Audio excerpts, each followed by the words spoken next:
Hello, everyone, and welcome to the CarAlarm podcast. My name is Alex, and I'll be doing a solo episode this week. Gavin couldn't make it, so today I'll be reviewing Monday Night Raw from August 14th, 2017. The show starts off with Dean Ambrose introducing Seth Rollins to explain Rollins' turn down from last week, if you remember, of the Shield fisting.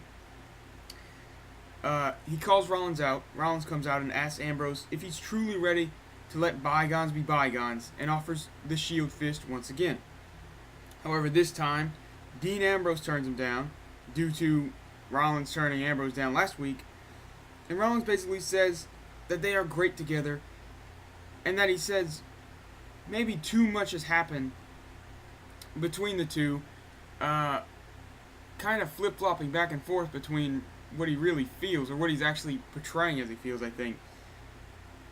He tries to walk away before being stopped by Dean Ambrose, and Ambrose offers, once again, the Shield fist, but Rollins denies, and they begin fighting.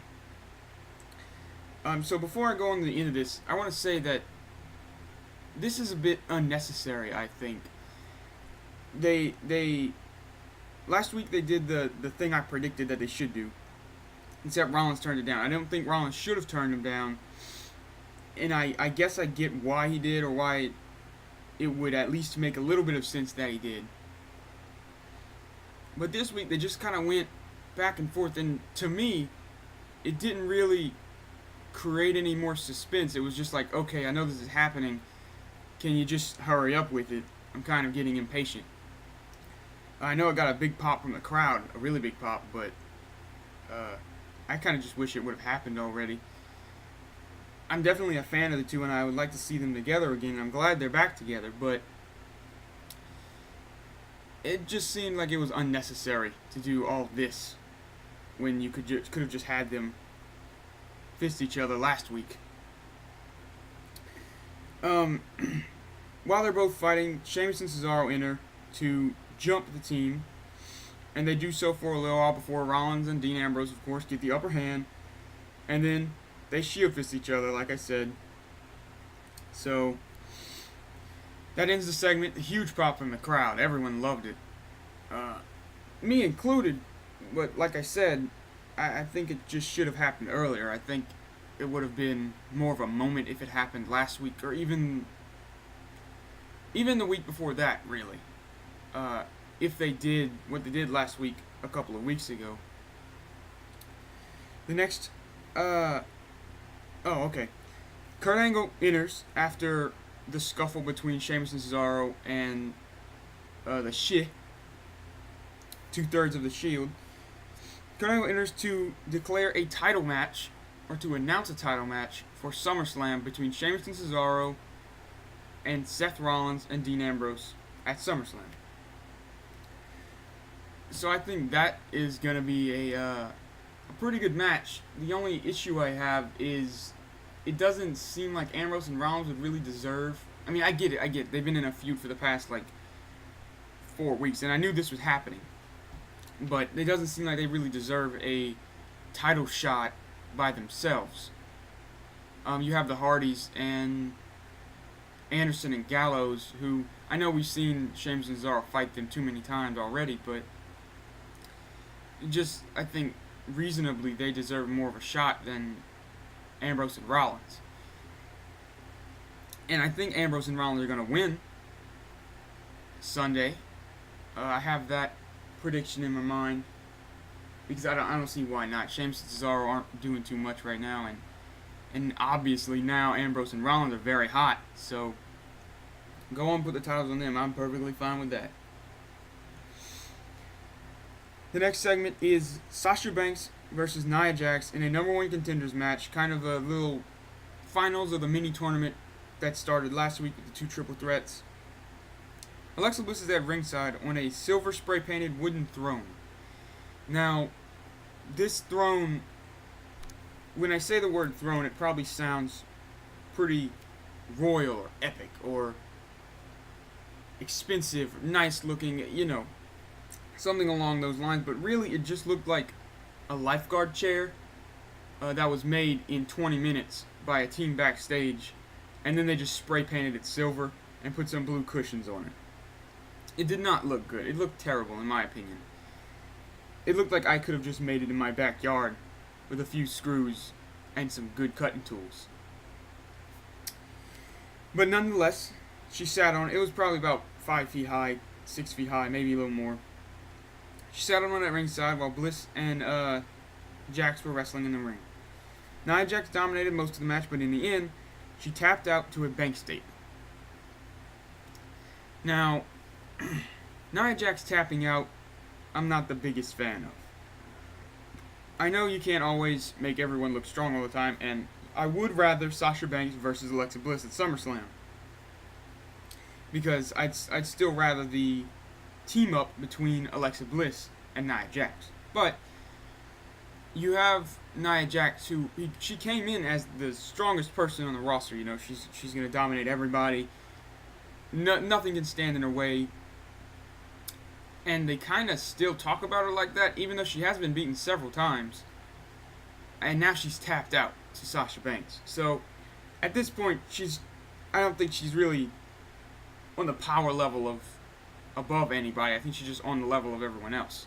She's there, she's up there, but she's not above them anymore. At least not in my mind. That's the way I see it. But it was a good match. Very good match for the number one contender spot. I think it should have been later on in the night, though. I don't know why this was so early. I guess a good opening. Good opener. The next, we go to a commercial break, and when we come back, Finn Balor and Bray Wyatt are fighting backstage, and Kurt Angle kind of jumps in between them and tells them to break it up, and that clearly they can't wait till SummerSlam. So we're going to get their match tonight. And that'll be later on in the night. I'll go into more of this later, but I think doing this was a good idea. I know you can't, I think it's dumb to have just matches before SummerSlam when they're going to actually get the payoff. But with this feud, it's a little different, I think, and I'll explain that in a bit. I'll just go ahead and do it now. I'll skip to Wyatt versus Balor. Bray Wyatt ends up beating Finn Balor clean with his sister Abigail. And then after the match, he delivers another sister Abigail. He gets a bucket of blood, kind of teleports it to the ring. And then he pours it all over Finn while Finn squirms around in the ring, ending the segment.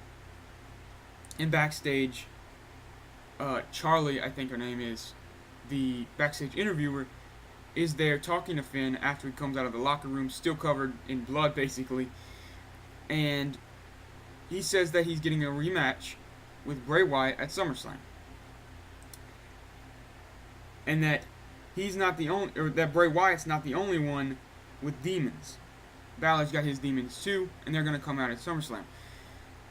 So I think the reason this was a better idea than, say, having all of your matches that you're going to do at SummerSlam tonight,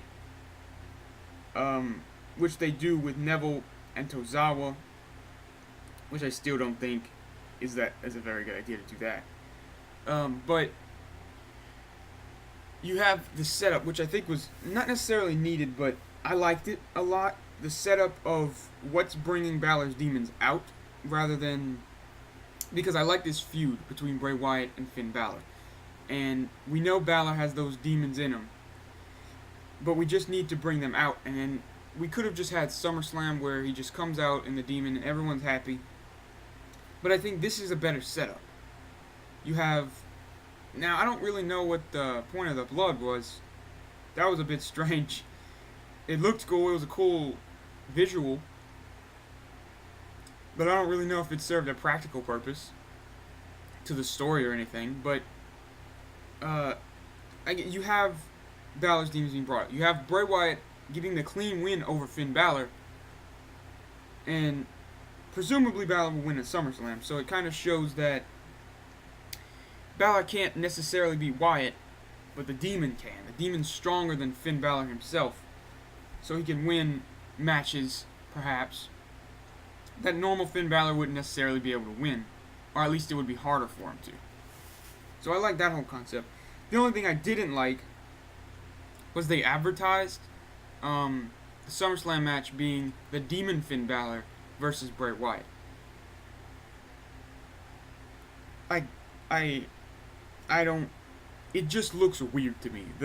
Seeing the words "the Demon Finn Balor" kind of just takes me out of the mindset that this is some kind of surreal thing, and seeing the demon on an ad about the match just seems, I don't know, I feel like they could just have Finn Balor up there still. It doesn't take anything away from it.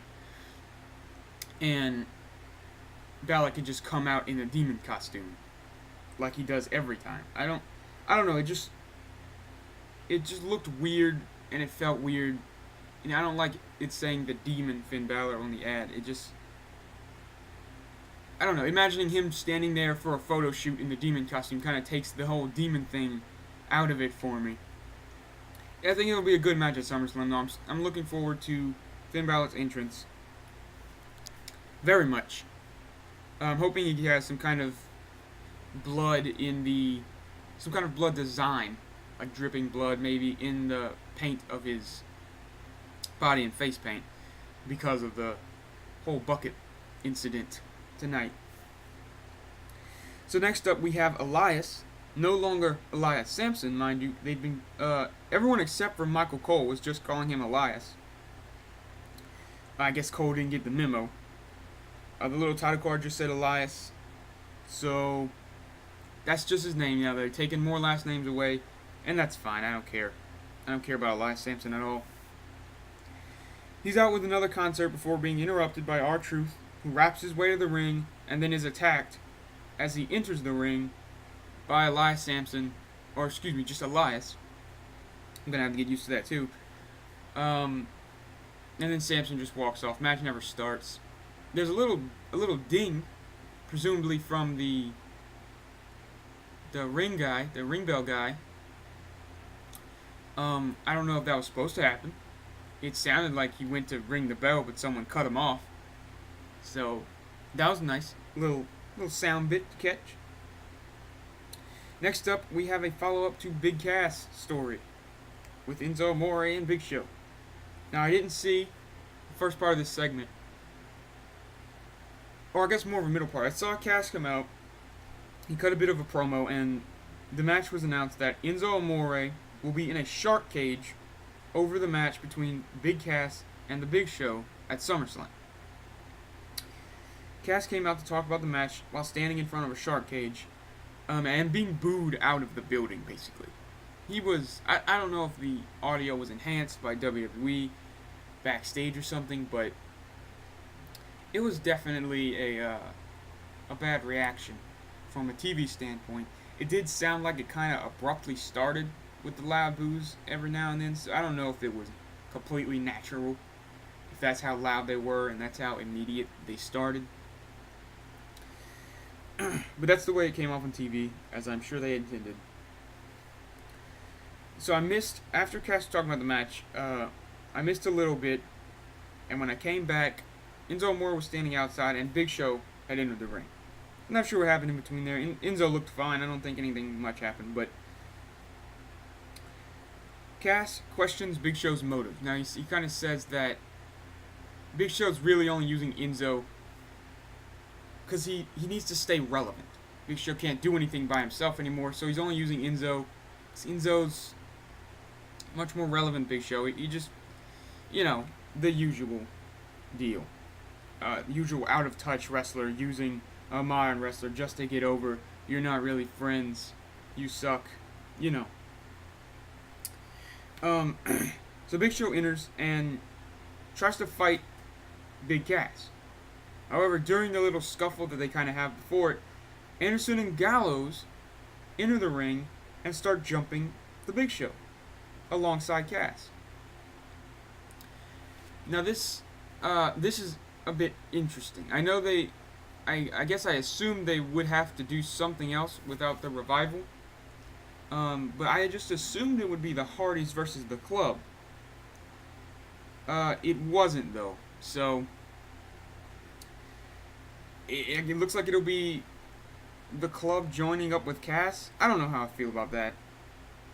They slam Big Show's arm, into the shark cage. They kind of slam it in the door. And Show sells it like it's kind of broken, and I think that would be the thing going forward. It'll either be broken, fractured, something like that. Cracked. I don't know, but that's the thing now. The Hardys are in a bit of a weird place, as we'll find out later too. I don't know why you couldn't just have Club versus Hardys on a pre-show. They'll probably be on the pre-show anyway, the Hardys. Anyway, let's move on. Next up, we have Neville versus Akira Tozawa for the Cruiserweight Championship on Monday Night Raw. This was a very good match. It was only about 13 minutes, but I think it was easily the best match of the night.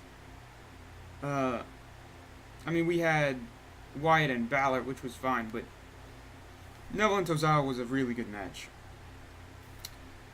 Like I said, after a good 13-minute match, Tozawa wins the championship with a top rope senton after dodging a red arrow. Tozawa won clean. No kind of controversies here. I'm fine with this. I don't think this will be the case at SummerSlam. I think Neville will take it back at SummerSlam. I think this is just to create some intrigue in the Cruiserweight division, which I think honestly is kind of needed. So, definitely not a negative for me. A negative that they did the match that will be happening. But at this point, I don't care that much about the Cruiserweights. So, really anything interesting, I guess, is a positive. Next up, we have a nothing match between Mickie James and Emma. It was a fine match. Mickie James ended up winning clean with their spinning back kick. You can probably hear the fan still in the background of this. Sorry about that. That might be a thing for a while. Hope you can ignore it. If you can't, just type in the comments that you hate me, and that will do. Thank you. The next segment is The Miz versus Jason Jordan after last week, the whole Miz TV. Everyone beats me up on Miz TV. Jason Jordan not going to do that. Then Jason Jordan beats him up. So there we go. Miz Taraj ended up interfering middle of the match. Jason Jordan just destroyed The Miz at first. The Miz Taraj came in causing a DQ and giving Jordan the victory over the Intercontinental Champion when the Hardys enter to help Jordan, turning this match into a 6-man tag match during the break. So, excuse me. So, I don't know what the Hardys are going to do. I guess they're on Jordan's team. They might be facing the Miz Taraj at SummerSlam. Maybe they won't even be on the SummerSlam card. I'm hoping Jason Jordan versus Miz will be an Intercontinental title match. I don't know if Jordan will win or not. I'd rather him not. But, like I said before, Miz should just keep that championship forever. If he loses it, he should get it back at Hell in a Cell or whatever next Monday Night Raw pay-per-view is. I think that's SmackDown, so Night of Champions, whatever Monday Night Raw will have. The Hardys and Jason Jordan end up winning after a swanton. Each wrestler kind of does their finisher.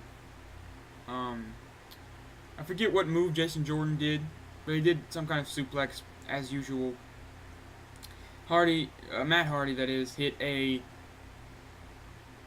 twist of fate, and then Jeff Hardy would hit a swanton, and they would win the match. On, I think, Curtis Axel. I don't know. I didn't pay much attention. Nothing big there, guys. The final segment of the night was announced as a face-to-face between all 4 participants in the main event Fatal 4-Way at SummerSlam. Kurt Angle enters and introduces Brock Lesnar, the Universal Champion. He comes out with Paul Heyman. Heyman kind of says the same thing from last week, or it may have been 2 weeks ago, but same thing, that everything's rigged against Lesnar. Lesnar loses, he leaves.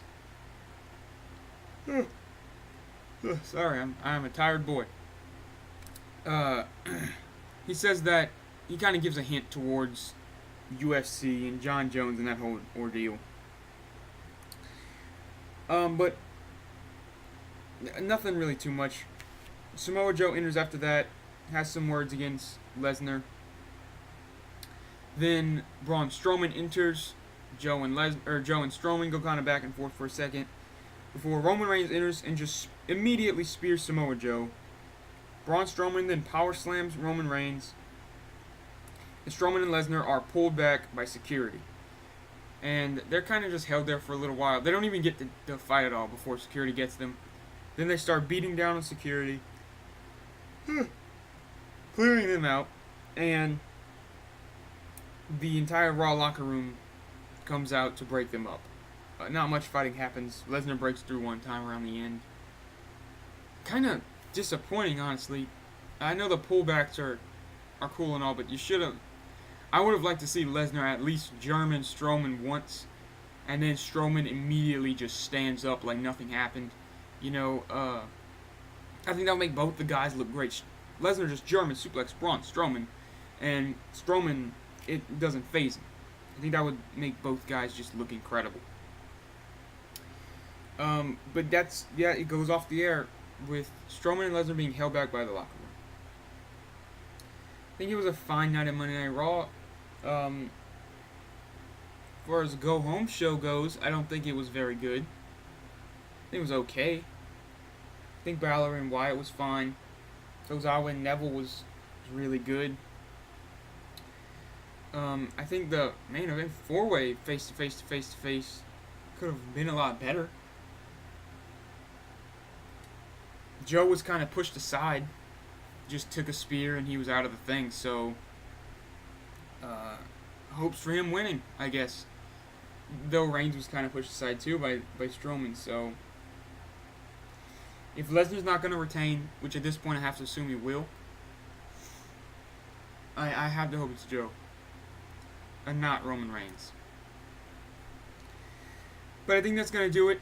Not too much to talk about left. I can talk about so WWE pay-per-views recently have been having these just visual themes with their production, their like logos and stuff when they show the superstar matches and the video packages.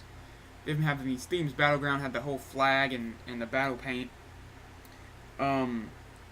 Great Balls of Fire, of course, had that whole shtick, the song. And now SummerSlam's got this whole graffiti thing. But every single time, the stage just looks like the show it's representing, and that's so disappointing. Last year, all of the pay-per-views just they designed the logo, and the logo's the logo, and the arena can look like whatever, doesn't matter. It's not a unique logo, it just says the name of the thing. Now the logos are unique, they have unique themes, but they just keep the stage design the same, and I think stage design, well, it's not that important, it just really helps make big events feel like big events. The place won't look like this tomorrow night. It's just here.